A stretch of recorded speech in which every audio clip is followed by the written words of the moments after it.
Hi friends, ನಮಸ್ಕಾರ ಎಲ್ರಿಗೂ. Welcome back to the channel. ನಾನು ಪೂರ್ಣಿಮಾ. ಎಲ್ಲ ಹೇಗಿದ್ದೀರಾ? ಐ ಹೋಪ್ ನೀವೆಲ್ಲ ತುಂಬ ಚೆನ್ನಾಗಿದ್ದೀರಾ ಅಂತ ಅಂದ್ಕೊತೀನಿ. ಇವತ್ತು ಡೈಲಿ ವ್ಲಾಗ್ ಮಾಡ್ತಾಯಿದ್ದೀನಿ. ಇವಾಗ ನಾನು ಅಮ್ಮನ ಮನೆಗೆ ಹೋಗ್ತಾ ಇದ್ದೀನಿ.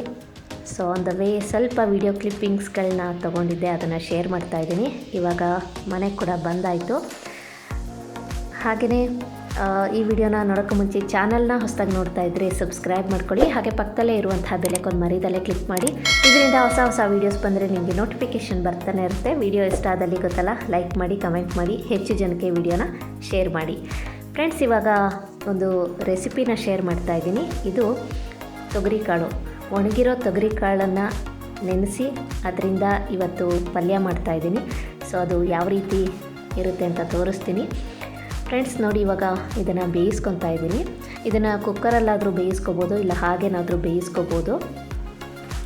ಈಗ ಒಂದು ಪಾತ್ರೆಗೆ ಎಣ್ಣೆ ಹಾಕ್ಕೊಂಡಿದ್ದೀನಿ. ಎಣ್ಣೆ ಹಾಕ್ಕೊಂಡು ಸಾಸಿವೆ ಕೂಡ ಹಾಕ್ಕೊತಾ ಇದ್ದೀನಿ.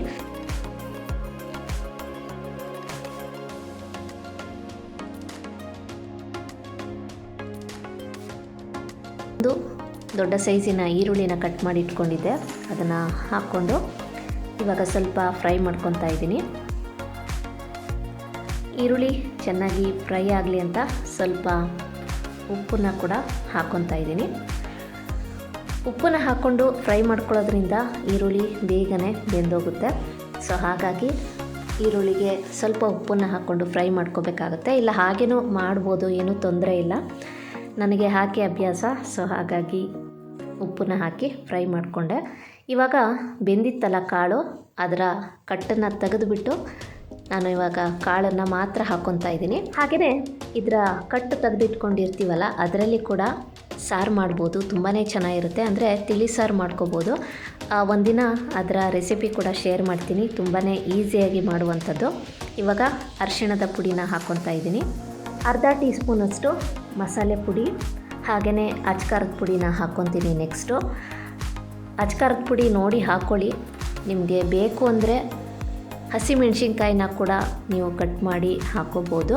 ಆವಾಗ ನೀವು ಅಚ್ಕಾರದ ಪುಡಿನ ಸ್ಕಿಪ್ ಮಾಡ್ಬೋದು. ನಾವು ಇಲ್ಲಿ ಹಸಿಮೆಣ್ಸಿನ್ಕಾಯಿ ಯೂಸ್ ಮಾಡಿಲ್ಲ, ಅಚ್ಕಾರದ ಪುಡಿ ಹಾಕ್ಕೊಳ್ತಾ ಇರೋದ್ರಿಂದ ನಾವು ಹಸಿಮೆಣ್ಸಿನ್ಕಾಯಿನ ಹಾಕ್ಕೊಂಡಿಲ್ಲ.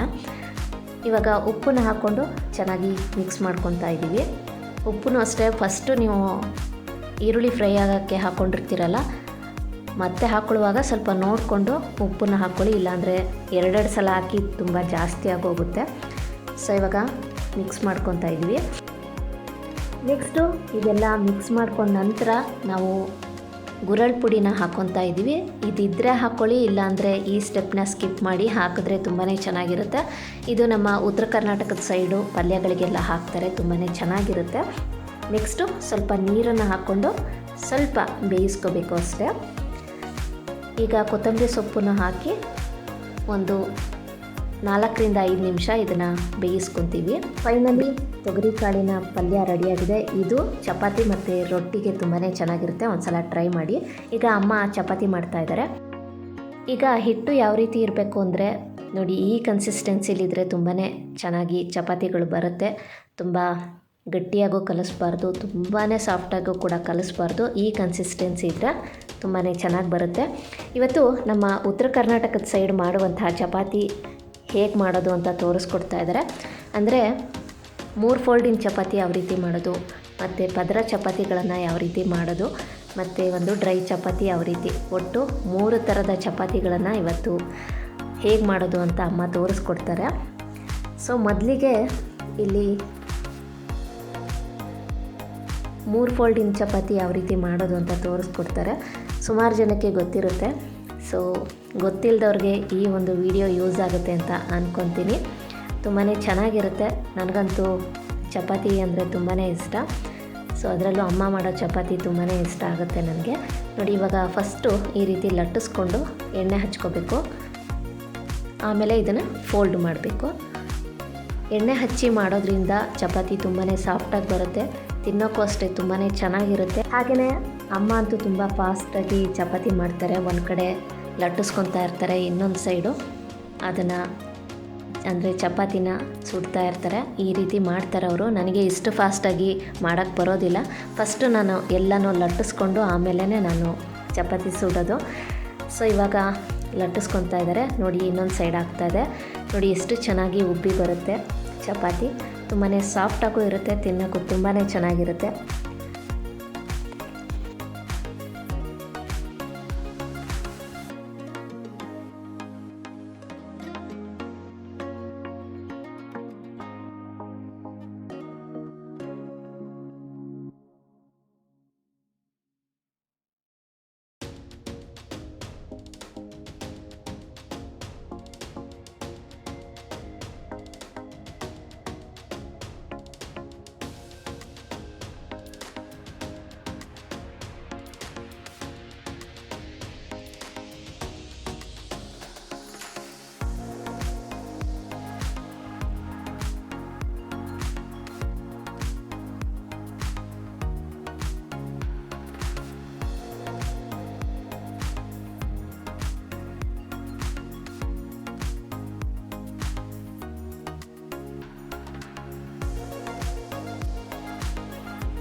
ನೆಕ್ಸ್ಟು ಪದ್ರ ಚಪಾತಿ ಯಾವ ರೀತಿ ಮಾಡೋದು ಅಂತ ತೋರಿಸ್ಕೊಡ್ತಾ ಇದ್ದಾರೆ. ನೋಡಿ, ಫಸ್ಟು ಈ ರೀತಿ ಹಿಟ್ಟನ್ನು ತಗೊಂಡು ಫಸ್ಟು ಈ ರೀತಿ ಲಟ್ಟಿಸ್ಕೋಬೇಕು. ಆಮೇಲೆ ಎಣ್ಣೆ ಹಚ್ಕೋಬೇಕು. ಒಂದು ಸೈಡ್ ಎಣ್ಣೆ ಹಚ್ಚಿದ್ರೆ ಸಾಕು. ಹಾಗೆ ಇನ್ನೊಂದು ಹಿಟ್ಟಿರುತ್ತಲ್ಲ, ಅದನ್ನು ಅದ್ರ ಮೇಲೆ ಇಟ್ಟು ಪ್ರೆಸ್ ಮಾಡಿ ಆಮೇಲೆ ನಾವು ಲಟ್ಟಿಸ್ಕೋಬೇಕಾಗುತ್ತೆ. ಅಂದರೆ ಒಂದ್ರ ಮೇಲೆ ಒಂದು ಹಿಟ್ಟನ್ನು ಇಟ್ಬಿಟ್ಟು ನಾವು ಲಟ್ಟಿಸ್ಕೋಬೇಕಾಗುತ್ತೆ. ಅದೇ ಪದ್ರ ಚಪಾತಿ. ತುಂಬಾ ಚೆನ್ನಾಗಿ ಬರುತ್ತೆ. ನಾನು ಹೇಳಿದ್ನೆಲ್ಲ ಉತ್ತರ ಕರ್ನಾಟಕದ ಸೈಡು ಇದನ್ನೇ ಹೆಚ್ಚಾಗಿ ಮಾಡೋದು. ಹಾಗೆ ನಾವೆಲ್ಲರೂ ಟ್ರಾವೆಲ್ ಮಾಡುವಾಗ ಕೂಡ ಇದನ್ನು ತೊಗೊಂಡೋಗ್ಬೋದು. ತುಂಬಾ ಚೆನ್ನಾಗಿರುತ್ತೆ. ಪದ್ರ ಇರುತ್ತಲ್ಲ ಚಪಾತಿ, ತುಂಬಾ ಚೆನ್ನಾಗಿರುತ್ತೆ. ನೀವು ಒಂದು ಸಲ ಟ್ರೈ ಮಾಡಿ ನೋಡಿ, ಖಂಡಿತವಾಗ್ಲೂ ನಿಮಗೂ ಇಷ್ಟ ಆಗುತ್ತೆ.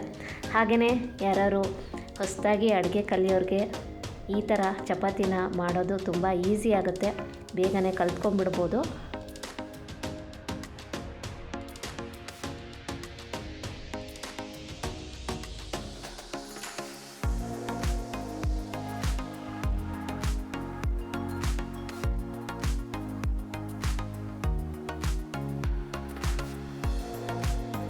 ಫ್ರೆಂಡ್ಸ್, ನೋಡಿದ್ರಿ ಅಲ್ವಾ, ಇವಾಗ ಪದ್ರ ಚಪಾತಿನ ಯಾವ ರೀತಿ ಲಟ್ಟಿಸ್ಕೋಬೇಕು ಅಂತ ತೋರಿಸ್ಕೊಟ್ಟಿದ್ದಾರೆ ಅಮ್ಮ.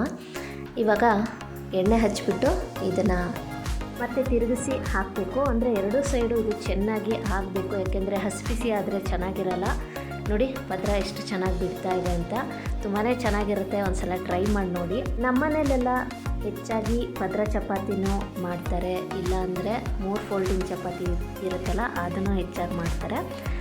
ಅಂದರೆ ನಮ್ಮೂರ ಸೈಡೆಲ್ಲ ಸ್ವಲ್ಪ ಪದ್ರ ಚಪಾತಿನೇ ಜಾಸ್ತಿ ಅಂತಲೇ ಹೇಳ್ಬೋದು. ಈಗ ಡ್ರೈ ಚಪಾತಿ ಮಾಡೋದು ತೋರಿಸ್ತಾ ಇದ್ದೀನಿ. ಇದಕ್ಕೇನು ಎಣ್ಣೆ ಹಚ್ಚಿ ಲಟ್ಟಿಸ್ಕೊಳ್ಳೋವಂಥ ಅವಶ್ಯಕತೆ ಇಲ್ಲ, ಸುಮ್ಮನೆ ಲಟ್ಟಿಸ್ಕೊಳ್ಳೋವಂಥದ್ದು. ಇದು ಮನೇಲಿ ಯಾರು ಪೇಷಂಟ್ಗಳಿದ್ದರೆ ಅವ್ರಿಗೆ ಎಣ್ಣೆ ಬೇಡ ಅನ್ನೋದಾದರೆ ಅವ್ರಿಗೆ ಈ ರೀತಿ ಮಾಡಿಕೊಡ್ಬೋದು. ಅಂದರೆ ಶುಗರ್ ಪೇಷಂಟ್ಗಳು ಯಾರು ಇದ್ದರೆ ಅವ್ರಿಗೂ ಕೂಡ ಇದೇ ರೀತಿ ಮಾಡಿಕೊಟ್ರೆ ಒಳ್ಳೆಯದು. ಎಣ್ಣೆ ಜಾಸ್ತಿ ಇರೋದಿಲ್ಲ ಅಲ್ಲ, ಹಾಗಾಗಿ ಇದು ಆರೋಗ್ಯಕ್ಕೂ ತುಂಬಾ ಒಳ್ಳೆಯದು ಅಂತಲೇ ಹೇಳ್ಬೋದು ಡ್ರೈ ಚಪಾತಿ ಇದು. ಫ್ರೆಂಡ್ಸ್, ನೋಡಿದ್ರಿ ಅಲ್ವಾ, ಚಪಾತಿನ 3 ಥರ ಹೇಗೆ ಮಾಡೋದು ಅಂತ ಅಮ್ಮ ತೋರಿಸ್ಕೊಟ್ಟಿದ್ದಾರೆ. ನಿಮಗೂ ಕೂಡ ಈ ವಿಡಿಯೋ ಇಷ್ಟ ಆಗಿದೆ ಅಂತ ಅಂದ್ಕೊತೀನಿ. ನೀವು ಒಂದು ಸಲ ಟ್ರೈ ಮಾಡಿ ನೋಡಿ, ಹೇಗೆ ಬಂತು ಅಂತ ಕಮೆಂಟ್ ಸೆಕ್ಷನ್ನಲ್ಲಿ ತಿಳಿಸಿ. ಫ್ರೆಂಡ್ಸ್, ನೋಡ್ತಾ ಇದ್ದೀರಾ ಅಲ್ವಾ ಎಷ್ಟು ಸಾಫ್ಟಾಗಿ ಚಪಾತಿಗಳು ಬಂದಿದೆ ಅಂತ. ಹಾಗೆ ಉತ್ತರ ಕರ್ನಾಟಕದ ರೆಸಿಪೀಸ್ಗಳು ಏನಾದರೂ ಬೇಕು ಅಂದರೆ ಪುಣಿ ವ್ಲಾಗ್ಸ್ ಚಾನಲಲ್ಲಿದೆ, ತಪ್ಪದೆ ನೋಡಿ. ಈಗ ಉತ್ತರ ಕರ್ನಾಟಕದ ಸ್ಪೆಷಲ್ ಚಟ್ನಿ ಪುಡಿಗಳು ಇದು ಗುರೆಳ್ ಚಟ್ನಿ ಪುಡಿ, ಹಾಗೆ ಅಗಸೆ ಬೀಜದ ಚಟ್ನಿ ಪುಡಿ, ಮೊಸರು ಮತ್ತು ತೊಗರಿಕಾಳಿನ ಪಲ್ಯ, ಚಪಾತಿ ರೆಡಿಯಾಗಿದೆ. ಈಗ ಊಟ ಕೂಡ ಮಾಡಬೇಕು.